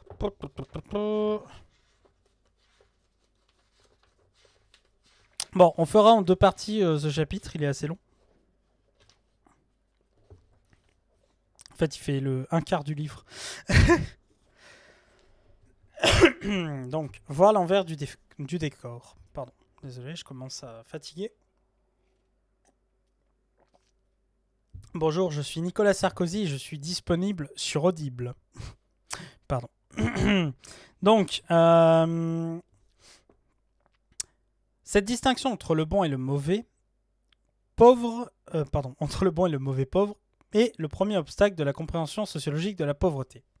C'est ce que Émile Durkheim, père de la sociologie, appelait une prénotion. Il désigne par ce terme une représentation du monde pré-scientifique qui n'a pas fait l'objet de la réflexion théorique nécessaire et qui surtout se pose en obstacle entre nous et le monde. Pour comprendre quoi que ce soit à la pauvreté, il faut se débarrasser de nos représentations spontanées de la pauvreté, qui ne sont pas des représentations de ce qu'elle est, mais de ce qu'elle devrait être, de ce que nous voudrions qu'elle soit. Parce que c'est vrai, si on se dit que c'est la faute des gens, Alors on se dit que les gens ont un contrôle dessus et donc que nous-mêmes, si on est dans une situation précaire, on aura un contrôle dessus dans nos vies, dans nos existences. Or, ce contrôle, il est très relatif parce que nous ne disposons pas tous des mêmes moyens sociaux et psychos d'ailleurs, validistes et tout, valides, handicap, genre, etc., que les autres.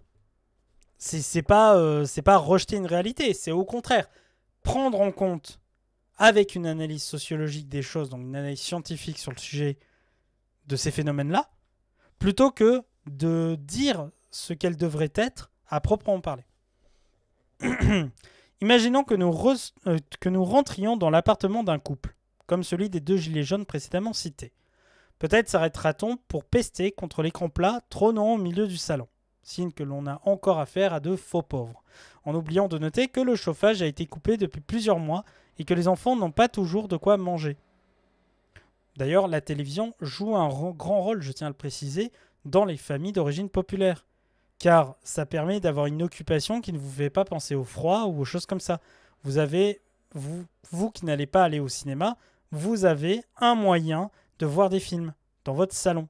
Donc, considérer que les gens qui mettent de l'argent dans un écran plat, c'est une connerie, bah en fait, c'est une connerie de penser qu'ils n'ont pas d'autres loisirs. Et que ce n'est pas un loisir qui leur paraît presque vital. Or, ça l'est. De la même façon, il est facile de constater que tous les lycéens, même ceux qui se disent pauvres, ont des smartphones, mais on échouera souvent à voir que certains n'ont accès ni à un ordinateur ni à Internet. Et l'on peut aller jusqu'à ignorer les sacrifices qu'ont fait leurs parents pour leur fournir le précieux appareil.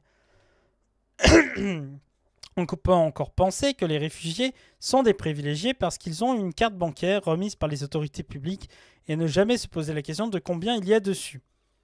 Alors, pour anecdote, la carte bancaire qui est remise à des réfugiés, donc des gens qui sont venus illégalement sur le territoire ou légalement, qui ont besoin d'aide, etc., c'est de 6,80 € par jour pour un adulte seul.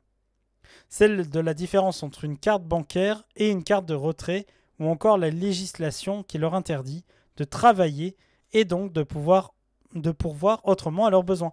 Ben oui les gens, c'est l'immigré de Schrödinger. Alors on vous rappelle le truc de l'immigré de Schrödinger. À la fois, il vole votre travail et à la fois il est trop feignant pour travailler parce qu'il n'a pas le droit de travailler. C'est quand même drôle. L'immigré de Schrödinger. Voilà. Si l'on suit cette pente, on peut même rapidement se retrouver à se demander s'il est possible de se dire pauvre quand on a une voiture ou des vêtements propres. Restera-t-il alors encore des pauvres? Si l'on s'acharne ainsi à traquer les mauvais pauvres, on risque fort de ne plus voir de pauvreté nulle part. Une position certes confortable, mais qui fait fi de tout rapport avec la réalité. Oui, parce que si tu traites quelqu'un de pauvre, genre, vous imaginez, vous baladez dans la rue, il fait « Hey, salut, sale pauvre !» Il va vous regarder, il va dire « Mais qu'est-ce qu'il dit, ce connard ?» Puis surtout, est-ce que ça va le faire devenir pas pauvre? Est-ce que, même s'il achetait des belles baskets, ça changerait le fait qu'il est pauvre? Ou qu'il s'est endetté pour acheter ses baskets? Et combien même vous allez le juger pour avoir acheté ses baskets? Est-ce qu'il n'en avait pas besoin? Est-ce qu'il ne se sentait pas... ça comme quelque chose d'important. Donc voilà, donc sachez-le, c'est des choses assez essentielles à prendre en compte, en fait. Donc la pauvreté, c'est une conséquence aussi sociale, c'est une discrimination, c'est même un stigmate, pour reprendre le terme de Goffman, sur les individus. Donc n'oubliez jamais ça, il y a toujours des gens que vous pourrez regarder comme des pauvres, qui en fait sont des personnes comme vous et moi, en fait, avant tout, et qui n'ont juste pas les mêmes prédispositions et moyens de subsistance que vous. Voilà. Et donc, venir les juger, c'est venir juger vous-même votre place dans la société. Et il va falloir faire un travail, je pense, si vous, en tout cas, de vous-même, vous dites, oui, les gens, ils sont pauvres, ils sont feignants et tout ça, commencez par analyser, vous, votre place dans le monde. C'est ce que Bourdieu disait dans un propos assez intéressant. Il disait, quand quelqu'un vous parle, posez-vous la question d'où il parle. Où il est situé socialement pour vous parler. Quand il vous fait une morale, quand il vous fait une prophétie, posez-vous la question d'où il parle pour vous parler. Quand Elon Musk dit on va aller sur Mars, mais il a un pognon de dingue, ce type. Et un ego surdimensionné. C'est pas un génie. C'est juste qu'il a un pognon de dingue. Voilà. Donc, oubliez jamais ça. Voilà. C'est ma petite gueulante anti-Musk. Ni honte, ni noblesse. Le risque ne se limite pas d'ailleurs à refuser de considérer comme pauvres certains individus. On peut aussi être conduit à ignorer certains aspects de la pauvreté. Il peut être tentant, notamment lorsque l'on se situe à gauche, de lutter contre la stigmatisation dont fait l'objet les plus fragiles, tout en restant aveugle à leurs comportements les plus embarrassants. On refusera alors obstinément de voir des mauvais pauvres, et on clamera qu'ils sont tous bons, qu'ils sont le sel de la terre, et que toute critique à leur égard reviendrait à se placer du côté de leur exploiteur. Pourtant, parmi les plus démunis, on trouvera des paresseux, des tricheurs, des fraudeurs aux allocations, des délinquants, petits ou plus grands, etc. Il y aura aussi des racistes, des misogynes, des réactionnaires, des hommes violents, des drogués, des dealers, des extrémistes de toutes sortes, et d'autres profils peu sympathiques. Rien de tout cela n'est si étonnant. Tous ces comportements se retrouvent dans l'ensemble des catégories sociales, et il est vain de nier qu'il existe aussi chez les plus fragiles. En le faisant, on prend le risque de valider l'idée que ceux et celles qui montreraient quelques défauts en matière de morale ne mériteraient pas d'être considérés comme pauvres, ou simplement qu'on leur vienne en aide, ce qui revient finalement à ce que l'on voulait précisément éviter. En gros, si le gars, la personne n'est pas un bon pauvre, qu'elle fait des choses socialement proscrites, alors forcément, on n'a pas envie de venir en aide. Et donc on commence à faire un jugement moral. Et donc on commence à sélectionner les gens, à les trier socialement. Faire finalement ce que l'on rejetait soi-même, si on est de gauche un minimum je pense, de la droite. Le bon pauvre. Même si l'on prend soin de ne pas nier leur place parmi les pauvres, glisser tout cela sur le tapis et éviter d'en parler afin de ne pas stigmatiser plus ceux qui le sont déjà, a toutes les chances d'être contre-productif. En effet, on renoncerait alors à expliquer et à comprendre ces actes problématiques, et s'ils viennent vraiment dans la discussion, on ne pourra pas faire grand-chose, de plus que de les excuser au nom de la pauvreté, arguant qu'il ne s'agit pas d'erreurs sur lesquelles il est préférable de fermer les yeux. C'est notre façon de préférer les pauvres tels qu'on les imagine plutôt que tels qu'ils sont vraiment. Là encore, ce serait une erreur. En gros, on ne peut pas rejeter en fait toute accusation qu'il y a sur les pauvres. Il y a des choses où effectivement on peut se dire que peut-être qu'ils ont des problèmes dans leur vie, peut-être qu'il y a l'alcoolisme, des choses comme ça. Rendre aveugle par rapport à ça, c'est problématique. Par contre, il faut mettre un jugement relatif. On n'est pas là pour dire c'est mal, c'est pas bien. On peut aussi être là pour dire il faut aider cette personne à s'en sortir. Ignorer les aspects les moins reluisants de la pauvreté ou demander qu'on les ignore, c'est laisser le champ libre à la distinction bon pauvre, mauvais pauvre. L'excuse que l'on demande peut toujours être refusée, surtout par ceux qui ne veulent y voir que l'immoralité condamnable. Cet aspect, au contraire, doit être pris en compte, compris et expliqué, notamment dans le rapport qu'ils entretiennent avec la pauvreté. En sont-ils le produit ou sont-ils indépendants de celle-ci ? Il faut se débarrasser de tout regard moral ou moralisateur sur la pauvreté, ne voir en elle ni honte, ni grandeur, ni noblesse, ni infamie. En gros, vous n'êtes pas là pour faire un jugement de malheur, de valeur des pauvres. Vous n'êtes pas là pour dire oui c'est bien, c'est mal. Vous êtes là pour rendre compte de ça. Rendre compte que peut-être que derrière la pauvreté, derrière ça, derrière cette chose, derrière ce phénomène, il y a des raisons. Des raisons d'agir des individus qui ne sont pas totalement idiots, bêtes, stupides ou totalement délaissés par l'appât du gain et la publicité et le consumérisme. Il y a des mouvements. Et ces mouvements, ils ont tous un sens. Et c'est en comprenant ces mouvements que l'on arrive finalement à rendre compte des phénomènes sociaux. Et c'est pour ça que l'objectif des sociologues et l'objectif de ces lectures que je fais sur ces lives, c'est aussi à vous de vous montrer qu'il y a des raisons d'agir, des raisons de ces phénomènes sociaux que l'on peut expliquer ou néanmoins questionner.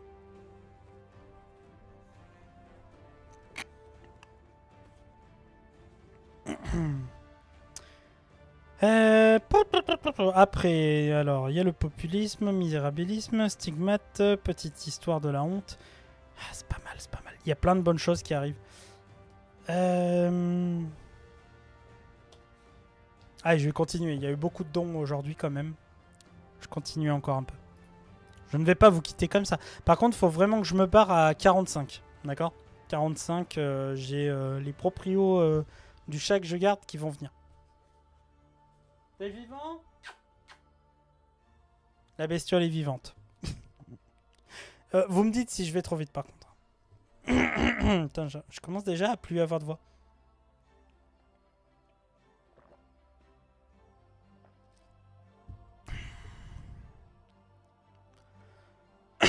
Et après, je vous enverrai en RP puisqu'on se retrouvera ce soir dessus. Je vous envoie chez qui ? Je vais vous envoyer chez Capou après. Allez, bon. Ah non, mais il y a Tata Drapi d'ailleurs. Elle fait quoi, une tier list ? Bon, on verra après. Alors.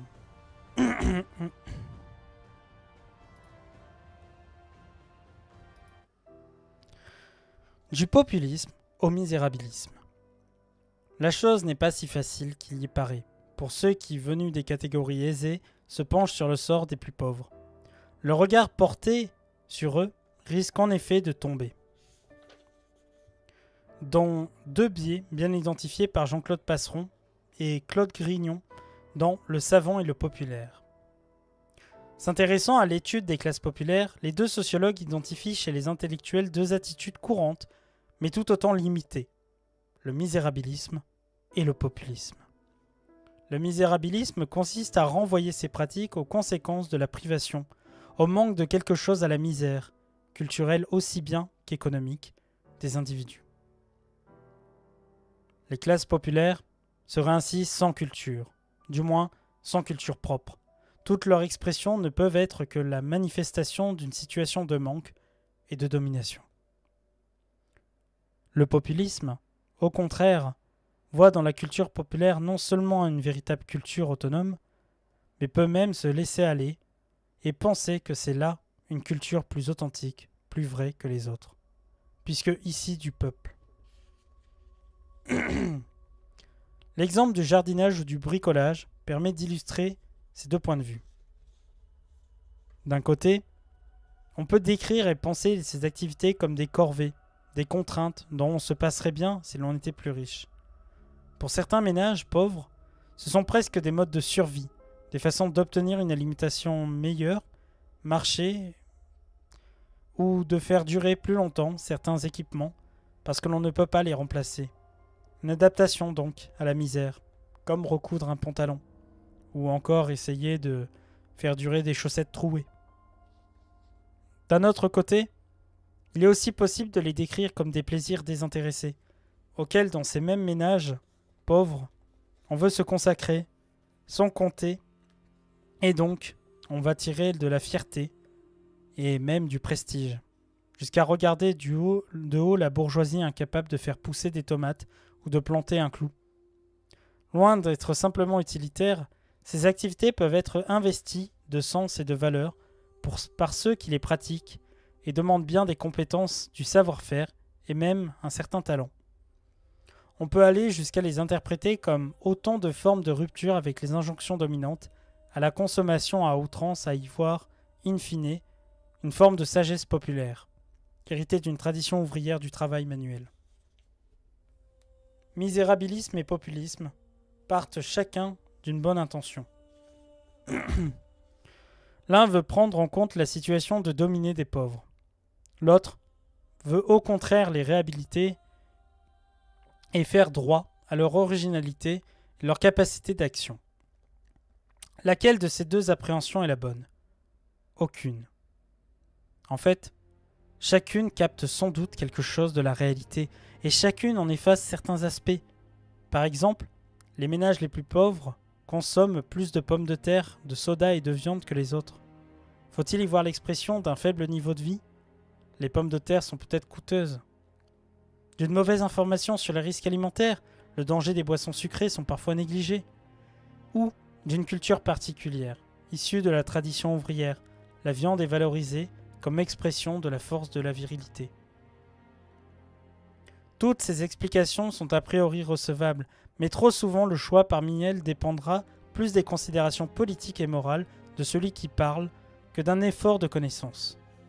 Le risque est donc de s'enfermer par principe dans l'un ou l'autre des regards. Grignon et Passeron n'offrent pas une solution clé en main pour dépasser ces difficultés. S'intéressons d'abord aux paradoxes et aux difficultés théoriques que pose la culture populaire, qui peuvent être à la fois dominées et autonomes. Mais leur travail invite à minima à se débarrasser des attentes que l'on peut avoir vis-à-vis des pauvres. Si on les aborde en espérant y trouver seulement des victimes ou seulement des héros, on risque fort de se priver de comprendre ce qui leur arrive vraiment et ce qu'ils font.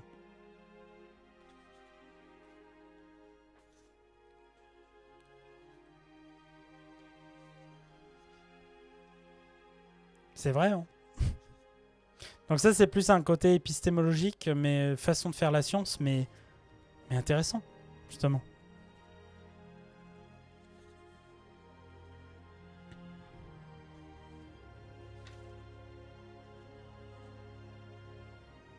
Accepter de regarder les pauvres, stigmates, les pauvres comme ils sont, n'est pas facile.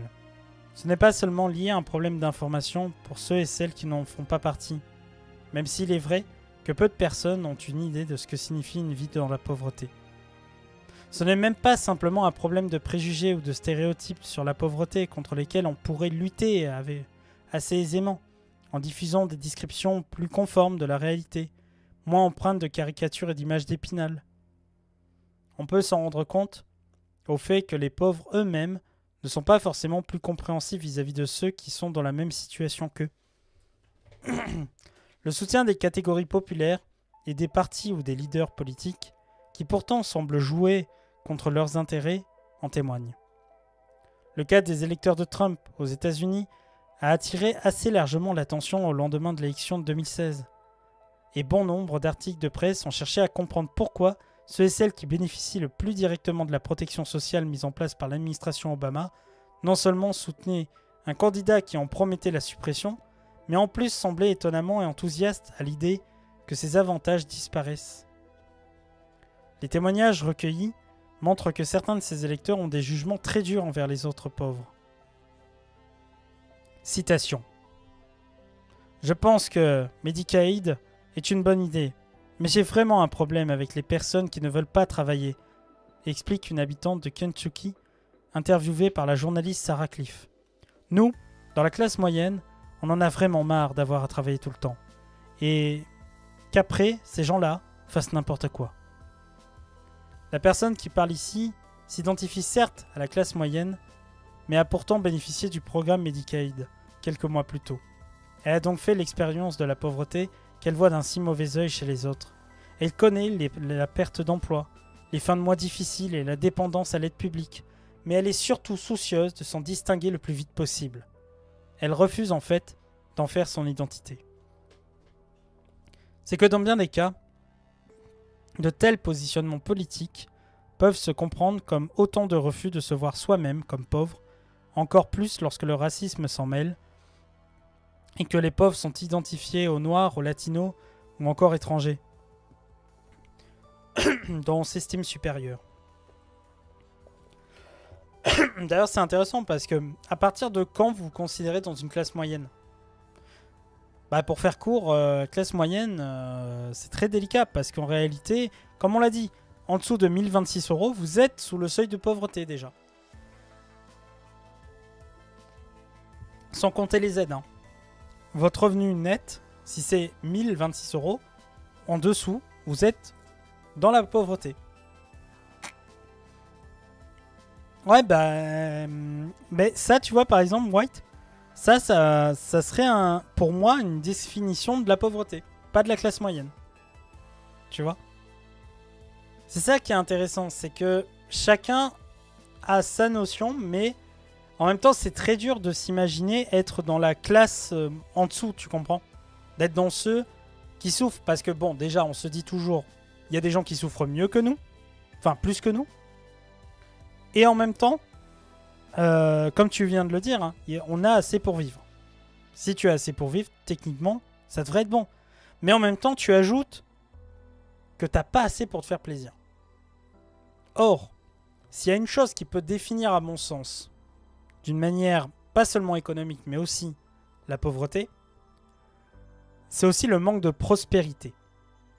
La prospérité, c'est quoi? C'est le fait de prospérer à la fois dans les besoins de tes nutriments, de tes besoins physiologiques, mais aussi des besoins plus psychologiques. Te faire plaisir, te payer un loisir, boire un verre avec des amis à pas d'heure, etc., etc. Plein de choses que tu peux moins faire en situation de précarité ou de pauvreté. Ou avec un job, combien même tu peux être payé, si tu as un job extrêmement précaire et très prenant dans ta vie, bah, tu vas pas profiter beaucoup. Donc, assez pour vivre, mais pas pour se faire plaisir. Pas pour se faire plaisir au point économique ou aussi au point du planning, socialement, etc. Donc c'est très difficile en réalité de mettre un nom là-dessus. Classe moyenne, c'est un moyen finalement d'une certaine manière de ne pas poser la question de où on se trouve nous-mêmes dans cette frange. On s'imagine toujours mieux qu'un autre, et en même temps pas assez. On s'imagine toujours plus riche, mais pas vraiment. Ou toujours plus pauvre, mais pas trop non plus, parce que certains mois, etc. Donc c'est très délicat. Même en sociologie, on a du mal à définir en réalité la question de la classe moyenne. C'est pour ça que souvent ce qu'on en a retenu, c'est que la classe moyenne n'est jamais plus qu'autre chose qu'un moyen de s'identifier comme ne faisant pas partie des classes stigmatisées en réalité. En gros, on galère, mais on galère pas assez. On ne veut pas être identifié comme juste quelqu'un qui galère. On est autre chose. On est autre chose que juste un pauvre, que juste quelqu'un qui a juste ce qu'il faut pour survivre.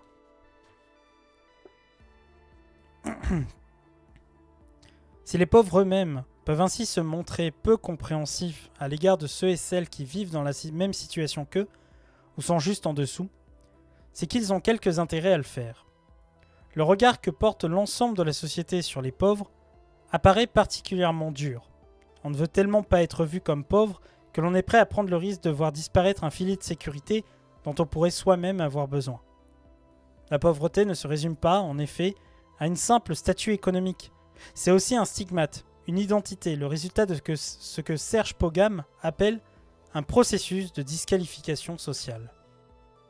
Les pauvres ne forment pas une catégorie homogène, mais plutôt un ensemble de personnes et de familles inégalement situées dans un parcours où s'accumulent à la fois les difficultés matérielles, notamment l'éloignement du marché du travail, et une perte de la reconnaissance de la part des autres.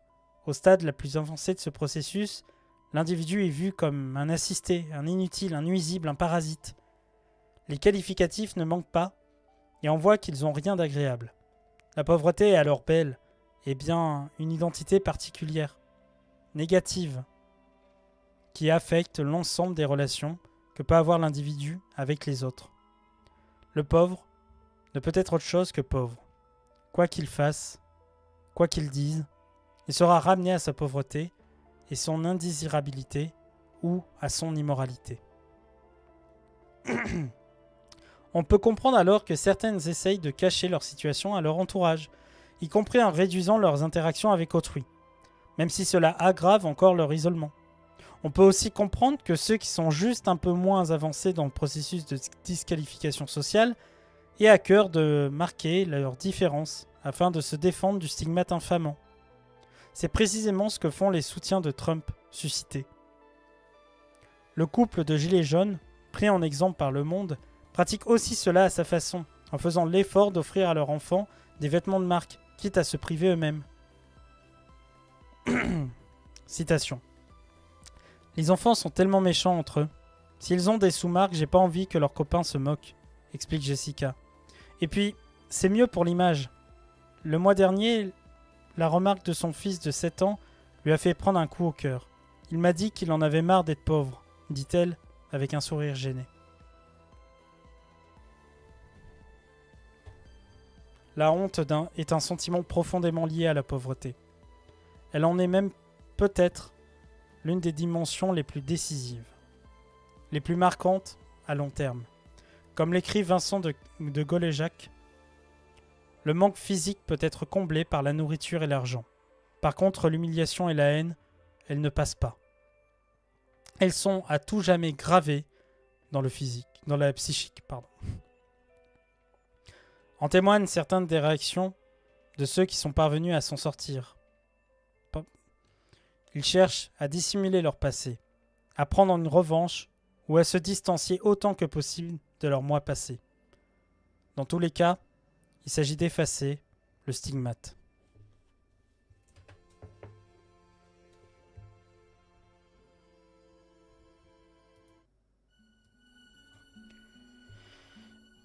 Eh bien, on va s'arrêter là pour la lecture d'aujourd'hui. C'était vraiment un plaisir toujours aussi fort, évidemment, d'être avec vous.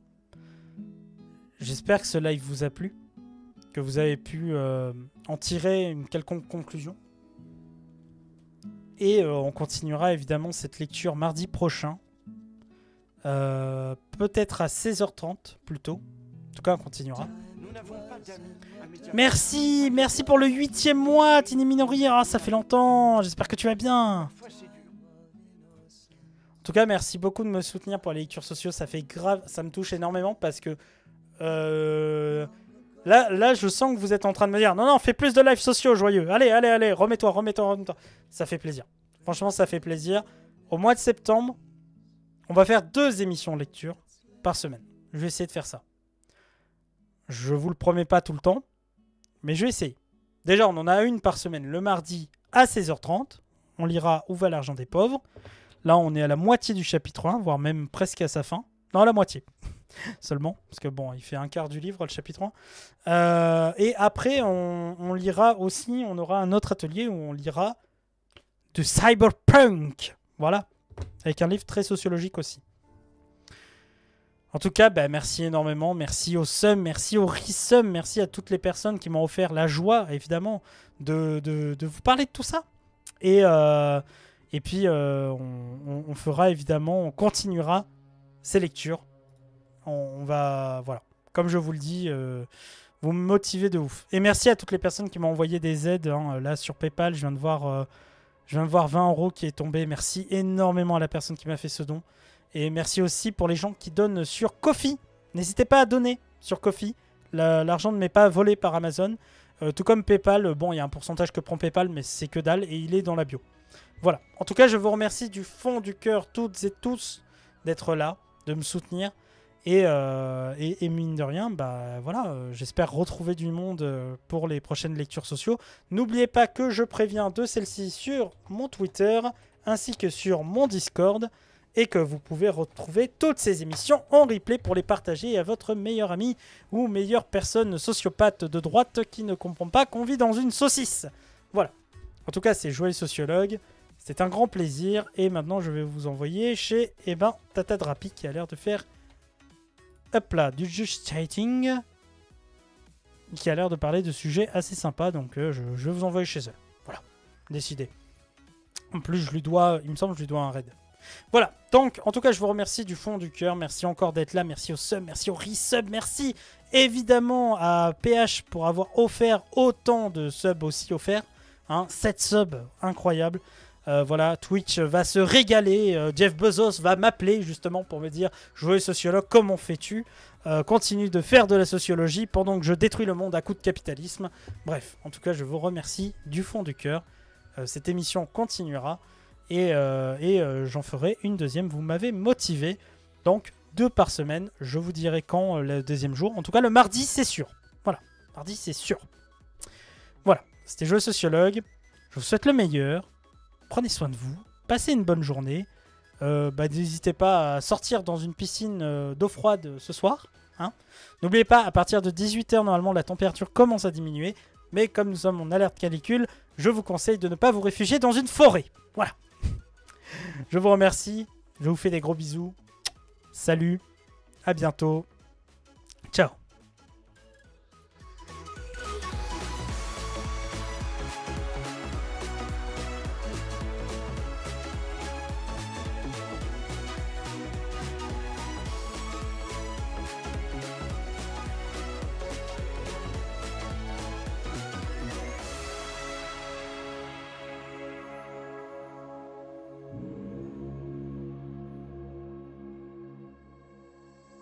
Summer in the hills, those hazy days I do remember. We were running still, had the whole world at our feet, watching seasons.